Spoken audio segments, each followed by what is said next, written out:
Everybody survived after yesterday's excursion. Party, I don't know why. Maybe somebody lost at the execution. Should we help them? Should we call the police? And they didn't take anybody as a test subject. Okay, so let's start, just to not waste time too long.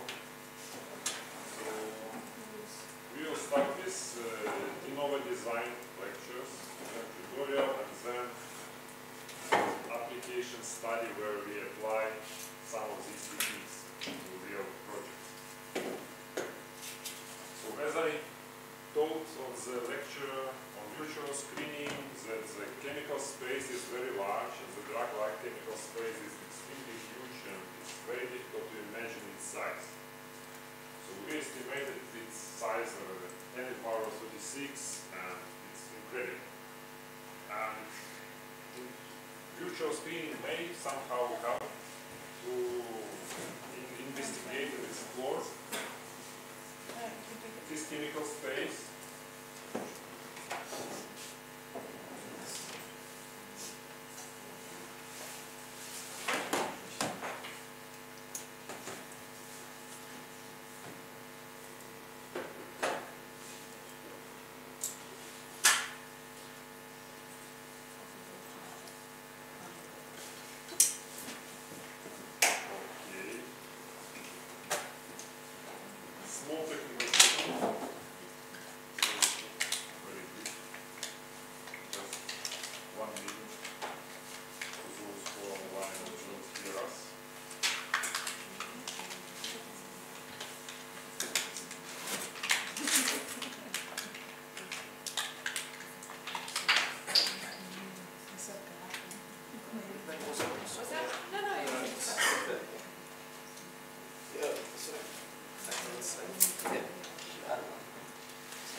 Okay, so the size of a chemical space is extremely enormous, and virtual screening can help us to a certain extent explore this chemical space. But it can be performed just for quite limited number of compounds. Its number is really large, but it's still very limited relatively to the whole size of a chemical space. So we usually screen billions of compounds in virtual screening model, applying different techniques, as I showed you previously, and select some top-scoring compounds for experimental validation.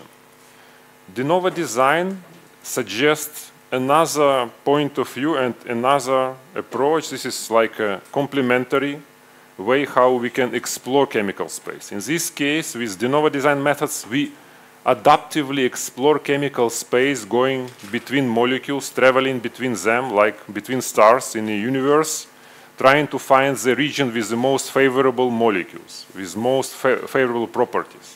And in this case, we are not limited to particular chemical library, enumerated or existing one, so we can be more, we have more freedom in our traveling and discovering. So in this case, theoretically, we can cover the whole chemical space and visit all possible stars. But of course, it is not feasible, so that's why we need to design approaches how to comprehensively, but in a smart way and quite fast to explore this chemical space.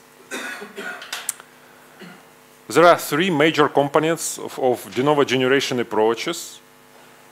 And one of them are structure generation, so how we create, generate, or assemble structures. The second one is scoring, so how we predict property of compounds, what is our objective function. And the third component is selection, how we perform selection of those molecules for the next iteration, because most frequently the Novo design approaches are iterative by design, but not all. So we will show you these examples a little bit later. So according to the classification, we can divide on two major groups. One group which use modern machine learning methods, deep learning methods to generate structures. Another one is more classical approaches, which are atom-based, fragment-based, or reaction-based. So we will start our lecture from these structure generation approaches. So atom-based approaches, they're extremely simple. So it's just a small set of rules like add atom, add bond, remove bond, and so on. And based on these few basic principles, you can design any possible compound. So you can make very tiny changes in your molecule and gradually change it to something completely new. Here is an example of an implementation of atom-based structure generation, MOLFER, which was developed in Prague in a group of Professor Swozil. And here is just basic examples of these transformations which can be applied to molecules, so change the order, remove atom, replace atom, and so on. And they suggested to use this approach to generate paths between two active molecules. So for example, you select two active molecules and you try to generate with this approach all molecules between them in order to expect that, okay, some of those molecules could be useful and can be active. The issue of atom-based approaches that they are very computationally demanding, because on every step of this generation, you produce a lot of possible structures, and many of those structures are not chemically feasible, so they can break valency rules, so you have to apply some filters to avoid generation of chemically not reasonable compounds. And this causes a combinatorial explosion, because on every step you can generate thousands of possible candidates. And that's why this path can be quite long and very time consuming. And the major issue is that unlike atom-based approaches can generate, in my opinion, every possible structure can be generated. The validity and synthetic feasibility of those molecules are very questionable, because it is not possible to directly control synthetic feasibility of those molecules within this generation procedure. However, yeah, you can get very novel structure with good diversity. However, from practical point of view, it looks for me that it is more useful to generate close analogs rather than really explore large chemical space using these approaches. And atom-based approaches can be compared to ab initio approaches from quantum chemistry. So it's like basic rules which can do everything for you, but for a very long time. Another group of approaches are reaction-based. So here is one of these examples developed by Professor Schneider. It's quite popular and well-known approach. The idea behind is very simple. So they collect a set of rules of chemical transformations and building blocks. And the idea is that on every step you generate molecule based on the chemical reactions and available building blocks. Within the pipeline, they used two-step procedure. Major on the first step, they selected the most promising reaction. So they generate some random products using particular reaction, score them, then choose the most promising one, and then enumerate all possible products using this reaction transformation. And in this way, they explore chemical space gradually. So they used only coupling reactions, so molecules become larger and larger on every step, and after a few iterations, they can find some quite nice compounds. And for this study, they used graph kernel similarity to guide the procedure of generation of new molecules, and they provided several examples in their paper. One of them is here, so they tried to find modulators of gamma secretase. They used two compounds with a known activity towards this protein, and they applied their approach. And in different cases, in different runs, they found different molecules, target molecules, which were experimentally validated later, so they could confirm that they were able to synthesize molecules based on the rules predicted by their approach, and those molecules were active. Unfortunately, those molecules do not decrease the level of a signal, but increase it, so there were inverse agonists, which is not desirable for medical applications. But since they use very simple scoring function like similarity and machine learning models, it is not possible to predict the biological response. So they mainly can design molecules which can bind to the protein, and they succeeded. But they couldn't predict exactly the biological response, functional response of these molecules. Also, I can point you out that novelty of those molecules, at least this one, could be questionable. So some patterns also meet in the starting compounds. So from the patent point of view, patent application point of view, it may limit some time, but this is not an issue of structure generation. It is an issue of scoring functions. So if they use similarity, as I showed you previously, the novelty of compounds can be somehow limited also. Here is another example from the same group, where it was published later. So they tried to find modulators of retinoid X receptor. They discovered by previous virtual screening some natural products which can modulate this receptor, and then applied to every of these molecules. So they used as a target, and they tried to find similar compounds with similar properties using the reaction-based generation procedure. So they could create a set of compounds which were selected for synthesis, and what is also interesting, they again could confirm that those compounds could be synthesized by the predicted pathways. And finally, those molecules which were synthesized, some of them were pretty active. Here is some reference compound, their activity and activity of those new analogs. So in some cases, it was pretty even sub-micromolar activity demonstrated. So this looks a very promising, very good approach, because molecules which were designed in this way, they're synthetically feasible with a high probability. They're, of course, chemically valid, so there is no issue like in atom-based approaches.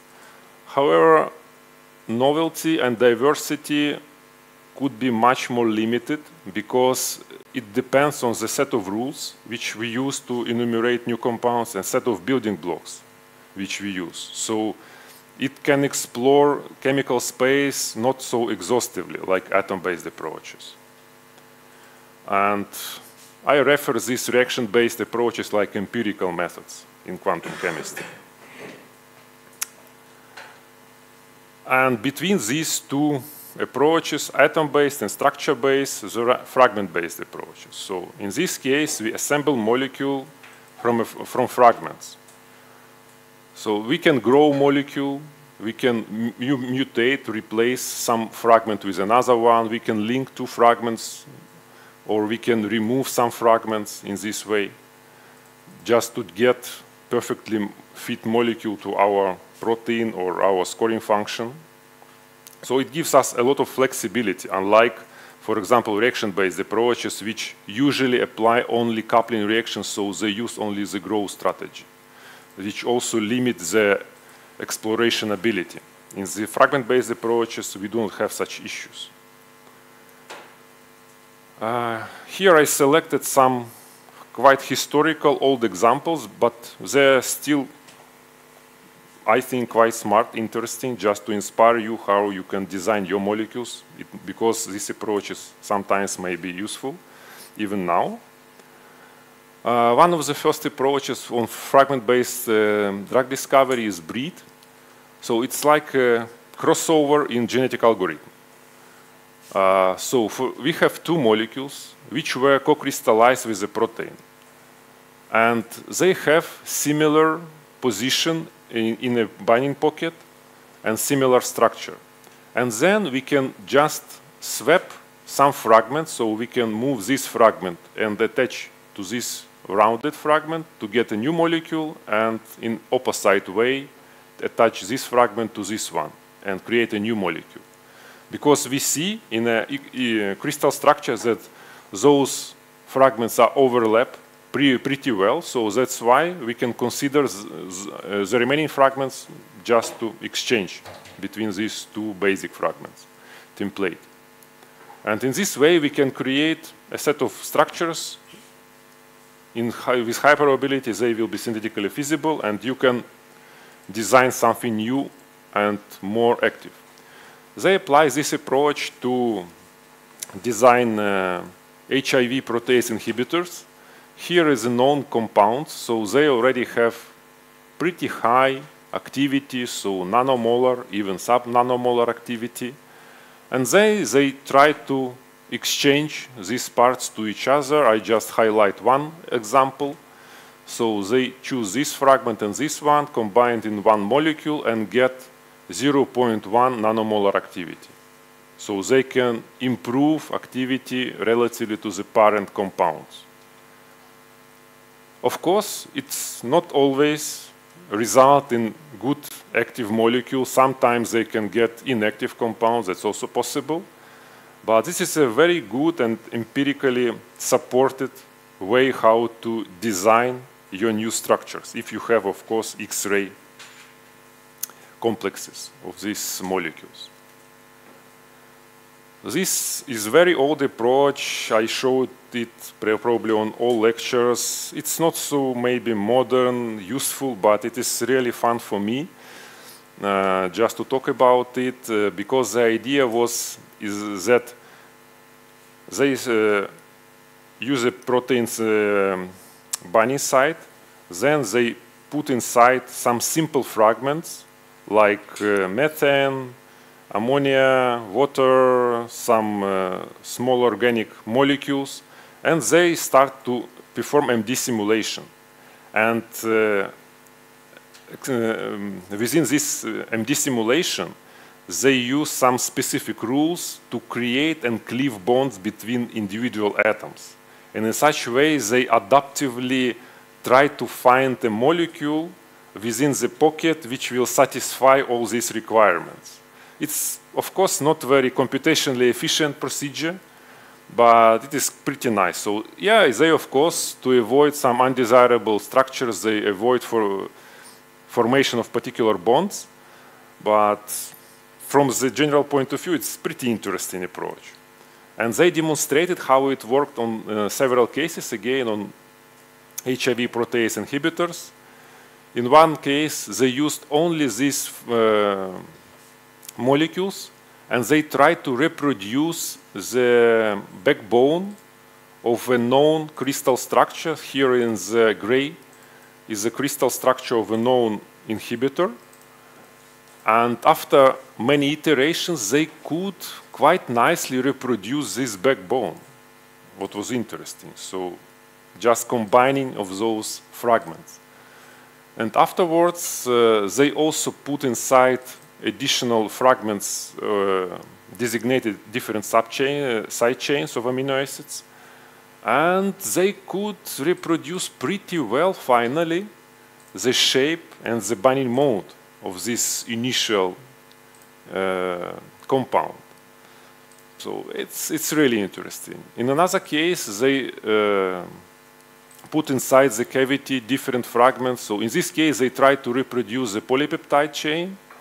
In this case, they try to discover completely new. So they submit benzene and methane, water, ammonia.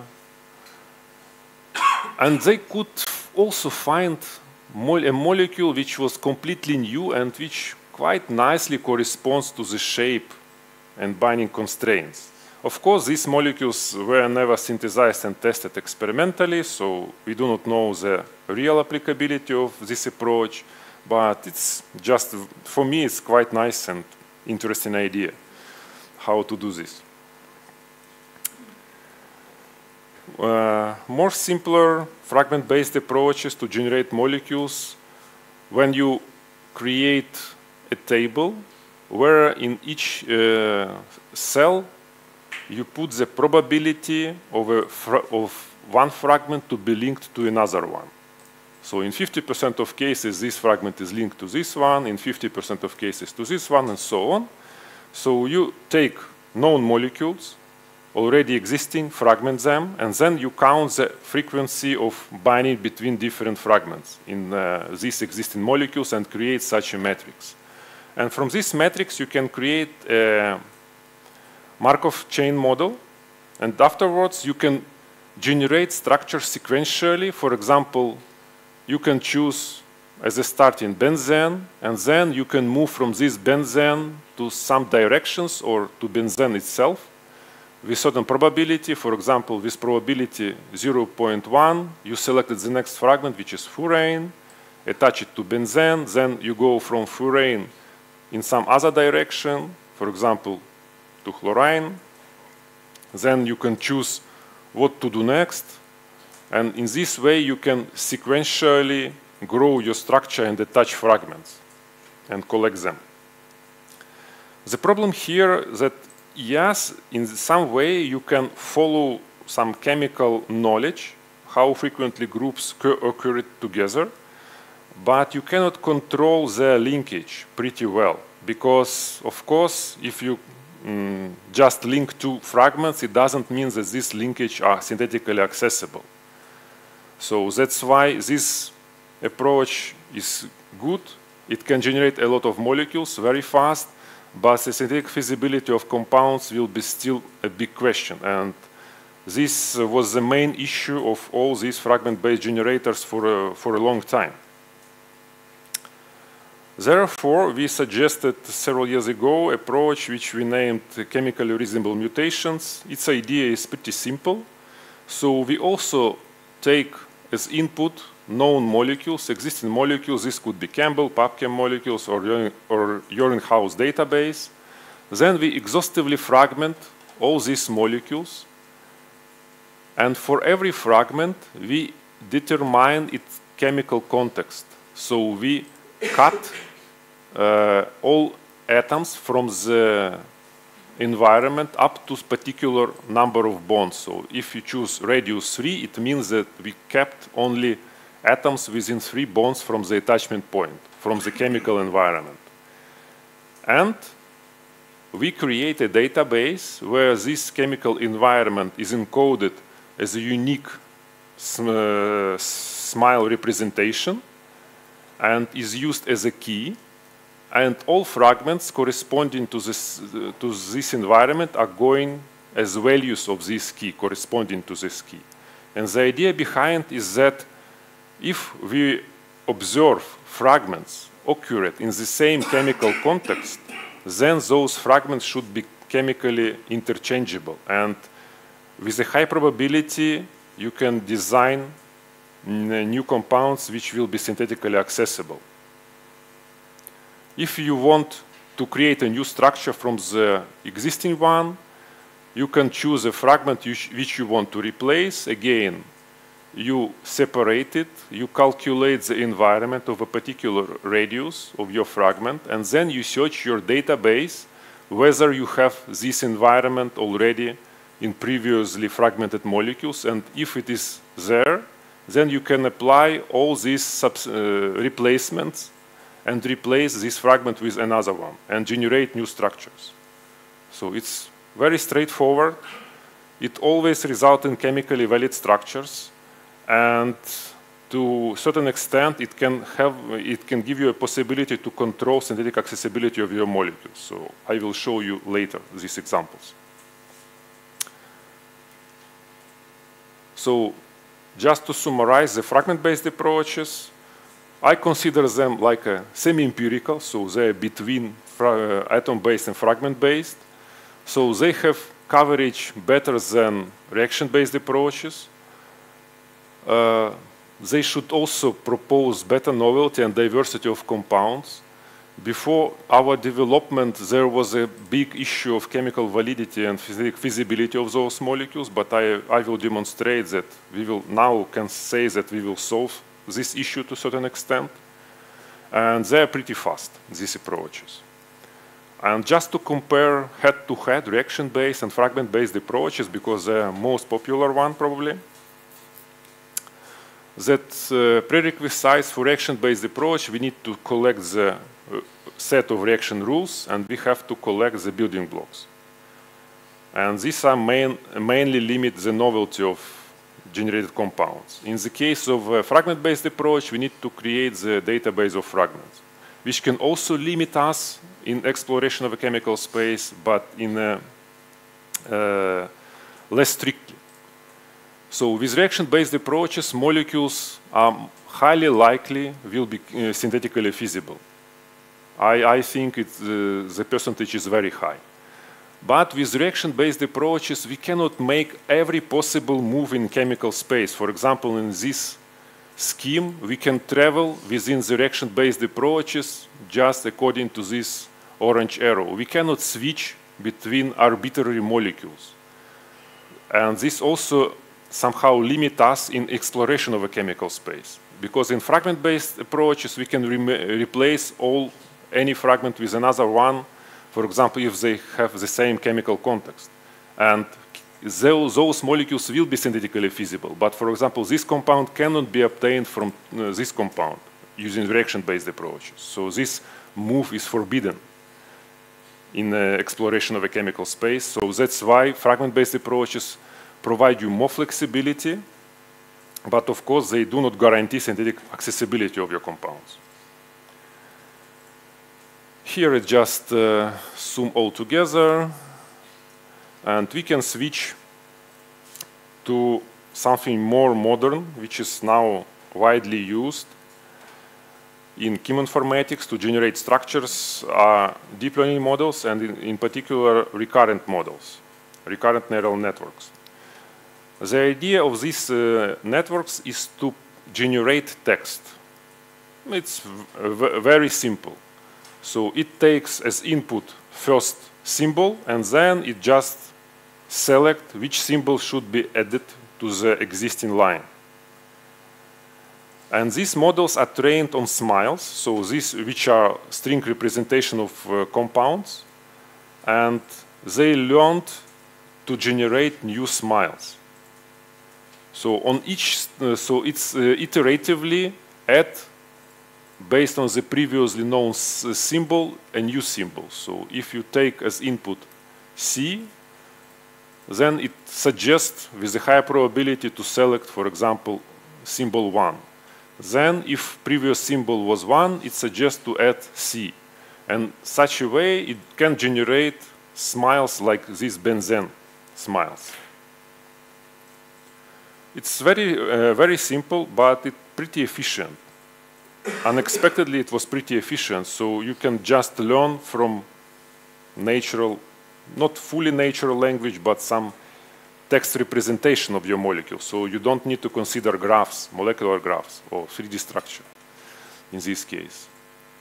And how we can apply these molecules, these models? We can use them for unsupervised learning, so we can train it on a particular database of molecules, and we can ask, okay, let's generate me some suggestions, which should be similar to the training set. So in this case, if you train your model on Campbell, it will generate compounds which is similar to Campbell.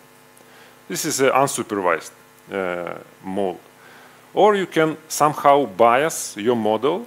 So again, you can train it on a whole Campbell, but after that, you can spend a little bit more epochs, several epochs, and repeatedly train on a particular subset of active molecules. And in this case, with a higher probability, this model will generate compounds which is more similar to those actives.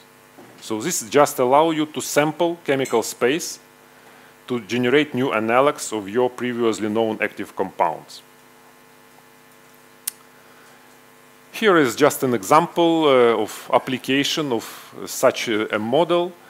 So researchers generated almost 1 million compounds. Almost all of them were chemically valid. However, this was an issue for many years. Currently, it is more or less solved because first models could generate even 0 valid compounds, so those SMILES strings were invalid.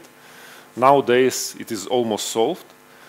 Of course, there are quite a lot of duplicates, so those generators just reproduce those SMILES which they see in the training set, in Campbell, for example.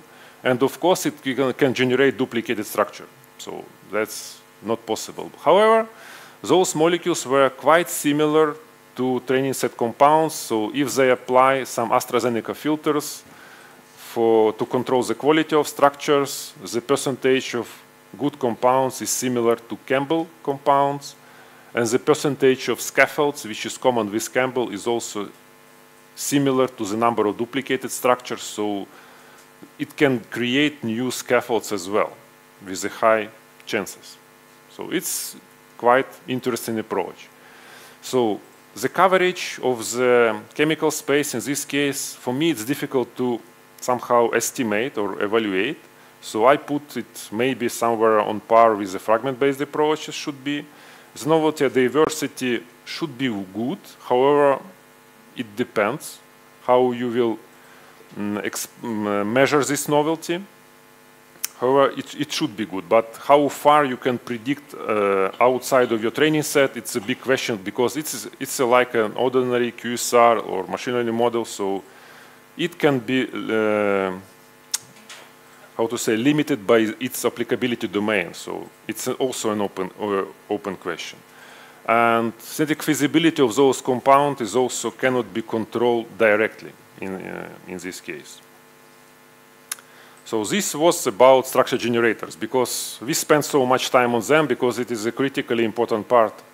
And nowadays, I would say that we can generate structures quite well with multiple methods which exist. So now, what we can use as scoring or objective function. So this is second block of our pipeline.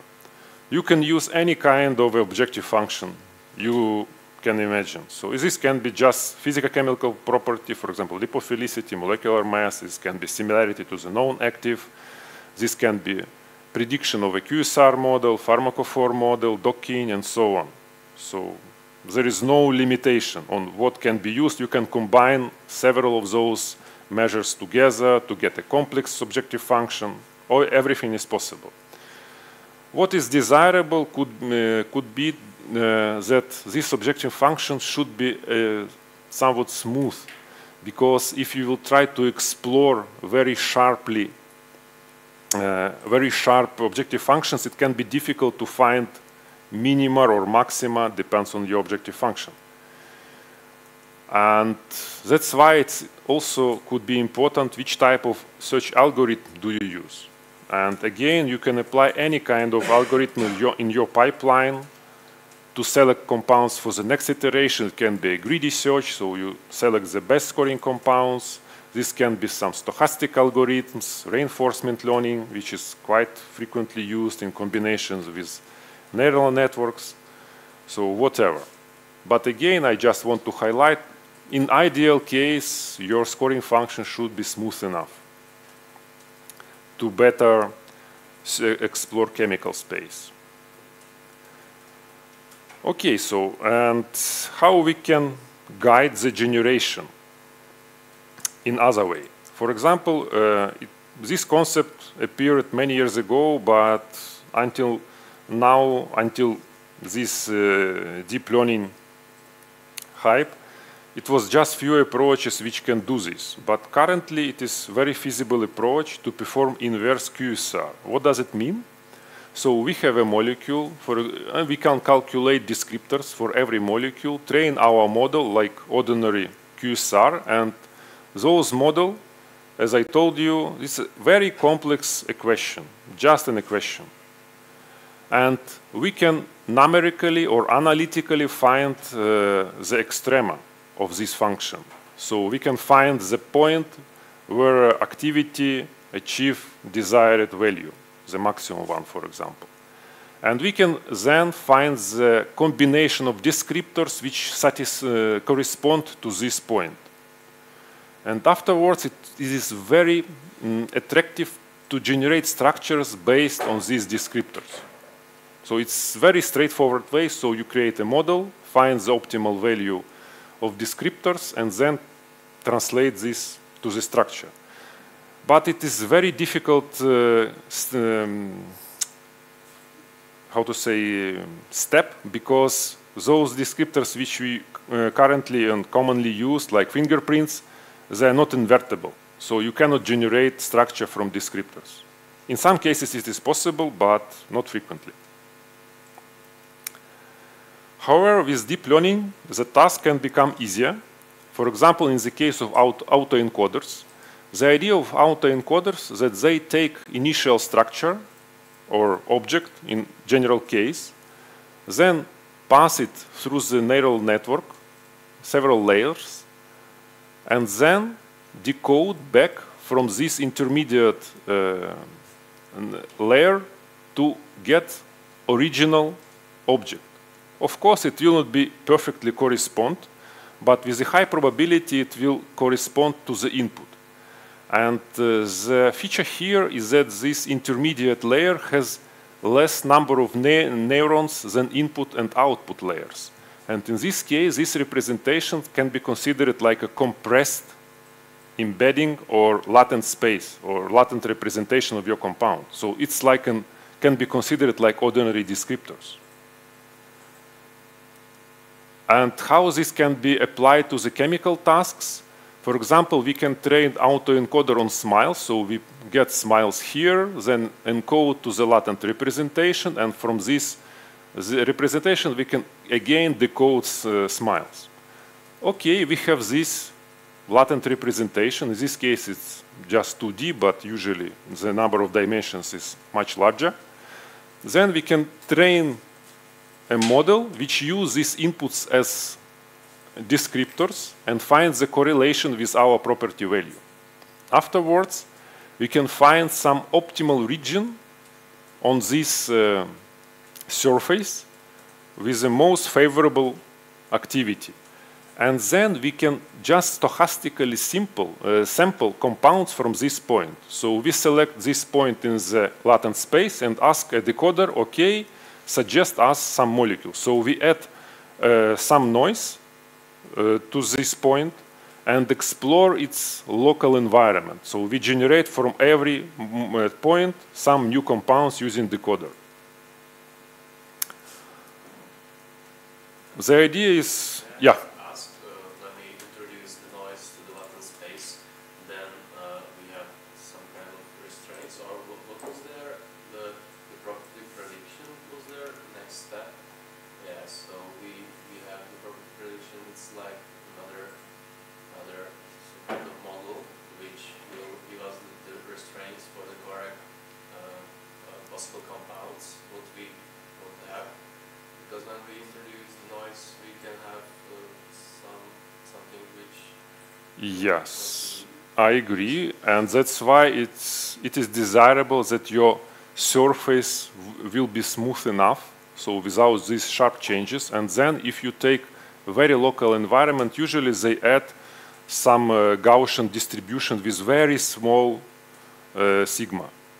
And they sample very local environment around this point. So, and that's why they expect that compounds which are similar in this latent space should have similar properties. This is assumption, of course, but in many cases it is valid. So it's similar to ordinary QSR modeling. So it's very simple. But there is restrictions on choosing of this sigma depends on the researcher. So yeah, you can choose very large sigma and you will sample from very large region, but this probably is not feasible. So, and researchers apply this protocol to generate compounds will have high drug likeness and good synthetic accessibility score. And they started from one compound which have moderate drug likeness and quite bad synthetic accessibility score. In this case, the lower the better. And they finally, after multiple steps, they could optimize this, across this path and find the optimal structure with a good drug likeness, good predicted synthetic accessibility. But what is interesting, the structure itself. Because if you will look on this structure, it contains this pattern, which is not chemically feasible at all, and it is not existed. So I tried to search the literature, and what I can find that, okay, this molecule can exist in very exotic conditions in quantum chemistry, but not in reality. So this shows us that you can generate compounds, but synthetic feasibility of those compounds are usually very questionable. So that's why we are coming to the main issue and the main limitation of all these de novo design pipelines is synthetic feasibility. And how we can control this? There are multiple approaches to do. In virtual screening, we guarantee synthetic feasibility so we can pre-filter our database according to some knowledge, according to some rules, and select compounds which are synthetically feasible and predict them. For de novo generations, there are several approaches which can be applied. Here is a standard structure generation approach, so no synthetic feasibility control, so you can just use generator, evaluator iteratively to generate new molecules. You can post-filter generated compounds from this pipeline. But the drawback of this is that if your pipeline is very bad, you will have 0 molecules as output. It may happen. So you generate millions of compounds, then you check the synthetic feasibility, and none of them are feasible. So it's just a waste of time in this case. So these are not so attractive approach. Another way, you can somehow bias your generator by training set compounds. For example, you select more synthetically feasible compounds to train your model, and in this case you can expect that the generated compounds would be also more synthetically feasible. Another way, you can add the synthetic accessibility evaluator within this scoring stage. So you can create a complex objective function and add to your, for example, docking score also restriction to the synthetic accessibility of compounds, and then you will preferably give high scores to synthetically feasible molecules, and in this way you more explicitly will bias your generator. Or, for example, you can bias generator itself. For example, you can incorporate some reaction rules into generator, and it will generate compounds satisfying this criteria, like ordinary reaction-based approaches. Yeah. Is it possible to mine the data about synthesis from the generator itself? So the generator will tell me how would it synthesize the molecule if the molecule itself? I didn't fully understand the question. Well, it's possible, yeah. The generator gives me a structure. Yes. Based on some synthesis. Yes. Will it give me only the structure or also the possible synthetic path? Ah, okay. If you will use reaction-based approaches like I showed you before, yes, you will get a synthetic path. In the case of deep learning methods, I didn't remember such approaches, but maybe they are developed and they will be published, but I do not remember them. So probably not, currently not, as far as I know, but I think it's a near future, Okay, so these are the ways how we can control or bias synthetic accessibility of generated structures. And how we estimate this synthetic accessibility score, as I was asked previously. There are multiple approaches suggested. This is a synthetic accessibility score by Peter Ertel. Also, you can predict the retrosynthetic pathways for your molecule. So you can, it tries to decompose your structure on building blocks to find the pathways to existing building blocks in the library. And also there is some publication where researchers tried to approximate these outputs of this retrosynthetic software with the simple machine learning methods. So they just train a model to discriminate those molecules for which retrosynthetic pathways could be reconstructed and for which they cannot be reconstructed.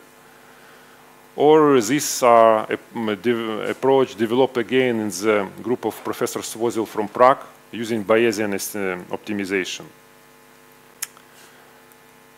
And here, just to better understand the range of values, I calculated these scores for Campbell compounds. Synthetic accessibility score suggested by Peter Ertel is from 1 to 10, where 1 means perfectly good compounds and 10 means synthetically inaccessible one. So you can see this distribution.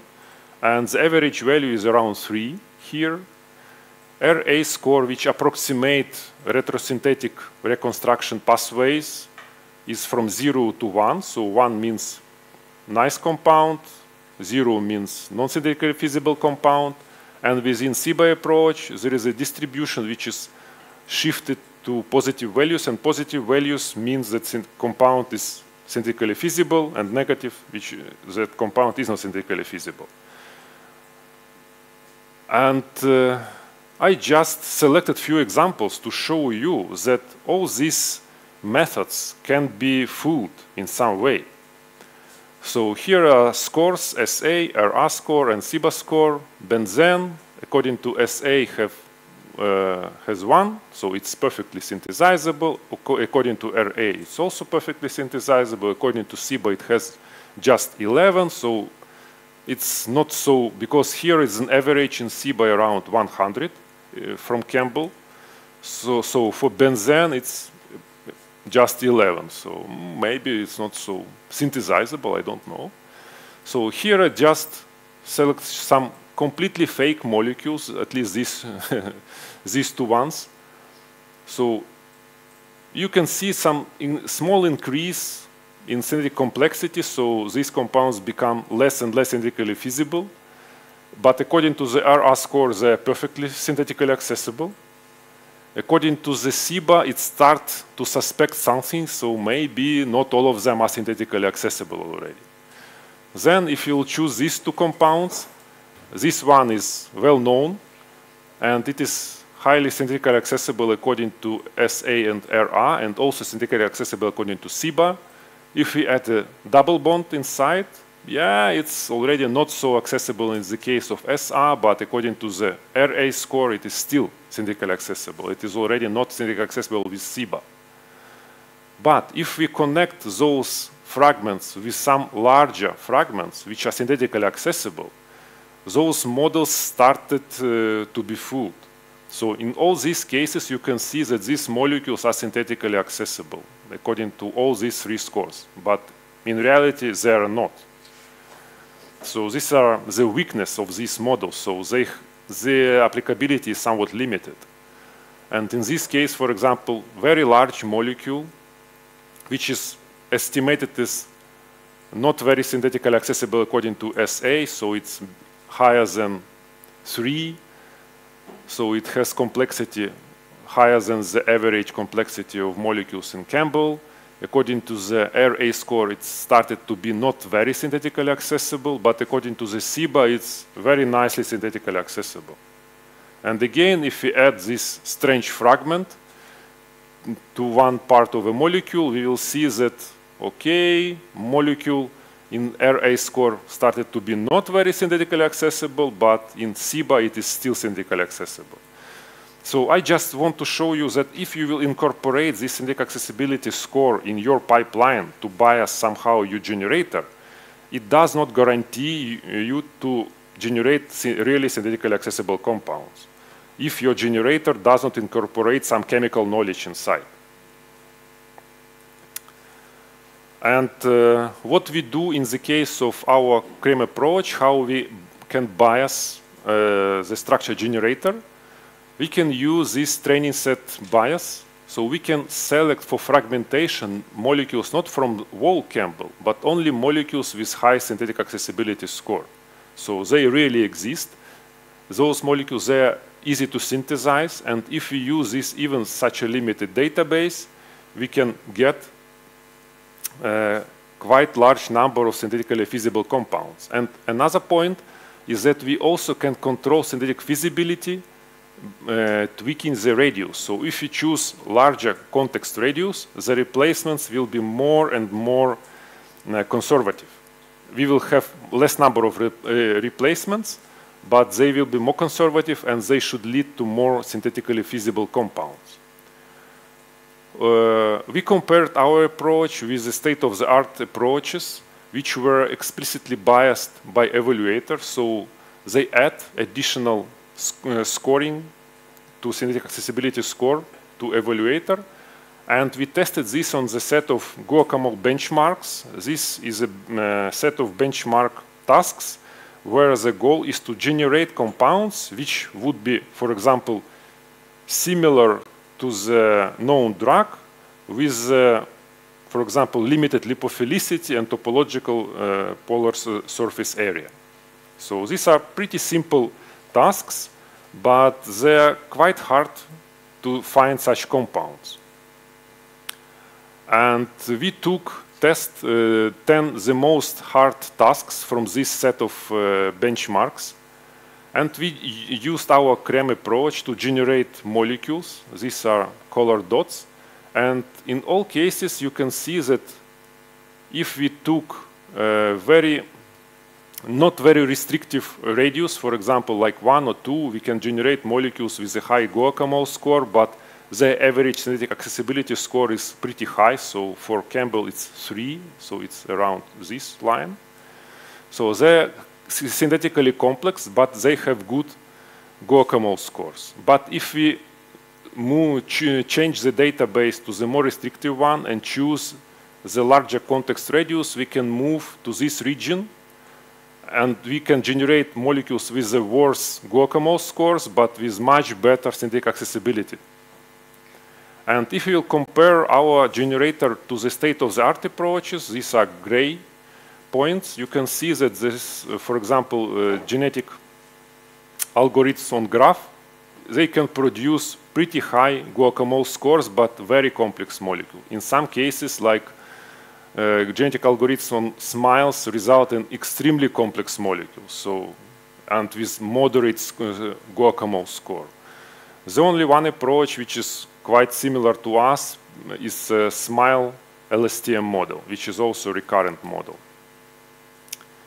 If we bias those approaches explicitly with the synthetic accessibility score, like in this case, we can see that in all cases we observe improvement in synthetic accessibility score of the output molecules, but the guacamole scores also became much worse. So here we can see some clear trend and Pareto front, so we cannot reach this sweet point where we have all scores perfect. And our generator, CREM generator, creates this Pareto front, and it is really competitive to these nowadays widely used deep learning approaches. And here I just wanted to show you one example of application of de novo design approaches, which was published recently in Nature. This is a structure-based generation, reaction-based approach. So they used reaction-based generator, so they explicitly bias the generator function. So they collected large set of reaction rules, large set of building blocks. Then they chosen starting fragments, starting building blocks, kept them with corresponding groups, and dock all of them to the protein of interest. So it was about 600,000 compounds altogether. Then after the docking, they cluster them, choose the most diverse and the most top scored compounds, top scores building blocks, and then they started to decorate them sequentially and apply these reaction rules which are available for these building blocks, and they started to iteratively grow these fragments to find, and on each iteration they generated up to 1 million compounds. And finally they lead to the final set of molecules from which they selected top scoring compounds to be synthesized and tested. And what they discovered, so they tried to find compounds which will bind to cannabinoid receptor and which will possess some selectivity.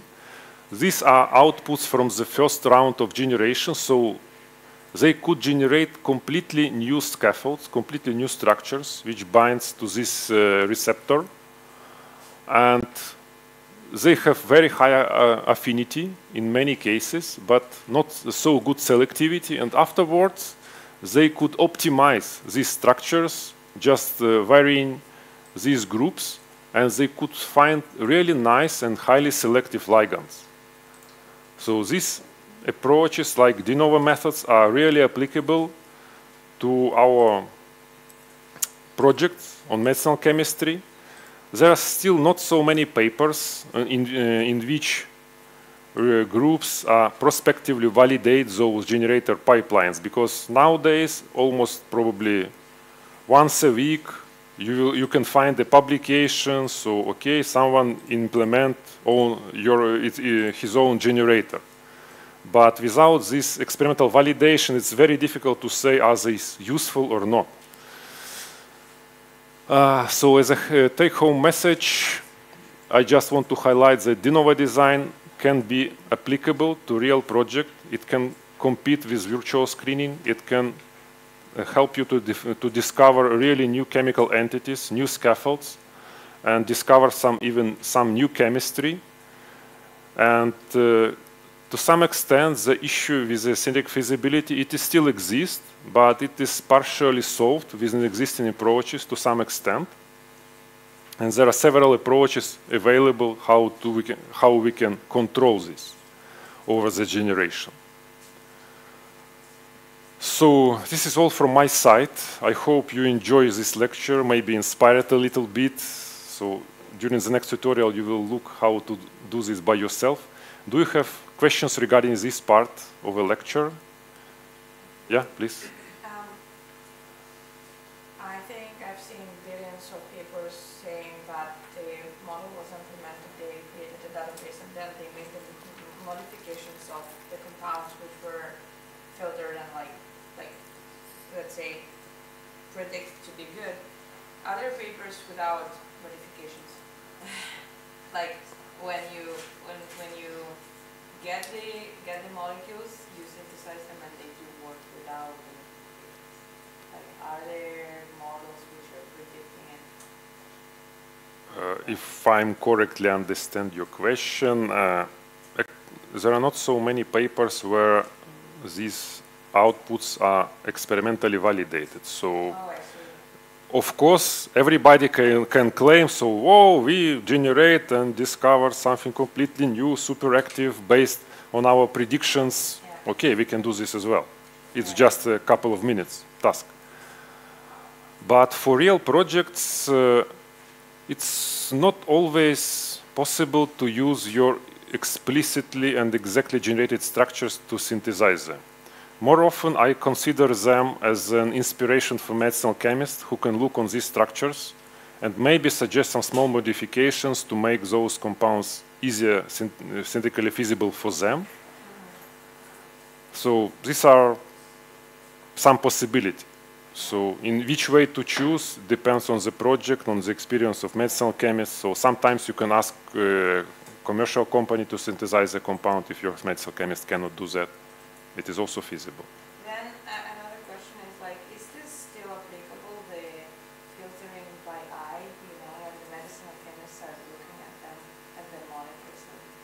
And, it's also possible, yeah. So that's why we do not necessary to take only high top scoring compounds. In many of those applications, frequently you can see just few sentences that compounds finally were visually inspected and the top scoring compounds were selected. Yeah, I see. Yeah. So yeah. Sometimes it's really required to make some visual inspection by medicinal chemists, but it's difficult to evaluate the contribution. However, Do I have? No, that's strange. That's strange. Maybe I lost somewhere, because I remember a paper where they tried to compare these outputs with synthetic chemists, and they found that they are almost equally well can select active compounds. Also, another question is, so there are certain scaffolds which are known to be promiscuous, meaning like active for several types of different, like very different functional proteins. Are there some, like in these models, are there filters which are like helping to, let's say, exclude? Yeah, avoid these scaffolds. Yeah. Yes, that is possible. That is possible, I think, in just one way. So you have of course, it is possible in multiple ways. I think that the most simple one is you can just pre-filter your training database and remove all these undesirable compounds with undesirable scaffolds. This is the easiest. Another way how you can bias, you can add in objective function penalty to this scaffold. And if this scaffold exists, your score is 0 and compound is discarded automatically from the next iteration. This is another way. In our case, with CRAM, we just can remove these structures preliminary before fragmentation, and then the structure couldn't be reconstructed if you choose quite large radius. Yeah? We come back one second to the autoencoder, but the middle layer in which there is some cropping of the neurons, it's not a black box. They can this and out with or what. I mean, it's a feature. The neurons in the middle out of it, a feature that somehow can be used. I didn't get this point. I didn't fully understand your question. Repeat, please. I mean, when you give a smile, for example, in the autoencoder, and then it came out the same smile. Yes. You can the compressed data, the middle ones. Yeah. These are the feature that you use for the QSAR model. Yes, exactly. So they consider it as features for QSAR modeling. Because you have, for example, 100 neurons, it means you have 100 descriptors. Okay, but what feature of the perceptron is the feature? Like you have the neuron with the value of a neuron for a particular molecule. Not the weights. Not the weights of the perceptron. I think not. Because weights are universal across all data sets, the whole data set. And only for every molecule you have particular value in these neurons, and these are descriptors, not the weights. Okay. Some other questions? Yeah? Hey, thanks for this talk. I really learned quite a lot about all this neural models and molecule design, but I just have a question as a medicinal chemist. So obviously sometimes I would like to not like try to think of the molecules that I want to synthesize, but to get the list of the molecules that would be nice to synthesize. And for this, like I would have to read this chemoinformatics paper. But my question is, when I read this paper and look at the pipelines and the protocols, do I take them at a face value? Like, do I just copy the Jupyter notebook that they had there and try to implement it in my work? Or are these papers are mostly merely like as suggestions, so that I can read and try to use some of the tools that they use to implement in my work? So, from the practical point of view, we do not frequently use other approaches. We just started to use them to compare with our approaches. I can say that reinvent 4, they have pretty nice pipeline, fully automatic, so they have command line interface. It can be also run through the Python interface if you want. They do not provide notebooks, but in older versions they provided some notebooks. Currently I do not remember some notebooks, but it's quite nice, and you can combine. What is the advantage of reinvent 4? That they support multiple different scoring functions you can implement and customize as well. Of course it will require some work, but some pipelines can be used just out of the box, so very easy. And I will show you during this tutorial that we also implemented some notebooks which can be used just to demonstrate the flexibility of our approach, and we have a web interface, web application where you can also generate some analogs or decorate structures in an easy way. So you don't need to use or have some programming knowledge and skills in this way. So I think it is pretty feasible, and nowadays, of course, new approaches are not implemented in such an easy-to-use way, but those approaches which are already more or less well-grounded, they try to do this in a user-friendly manner. So it's really applicable.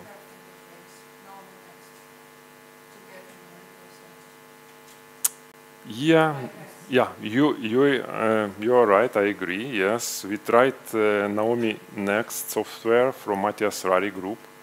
So it has a graphical interface in which which you can use to design compounds using the reaction-based generators. However, we had some issues to run it, but it exists. It exists. So thanks. Yeah. Some other questions? No.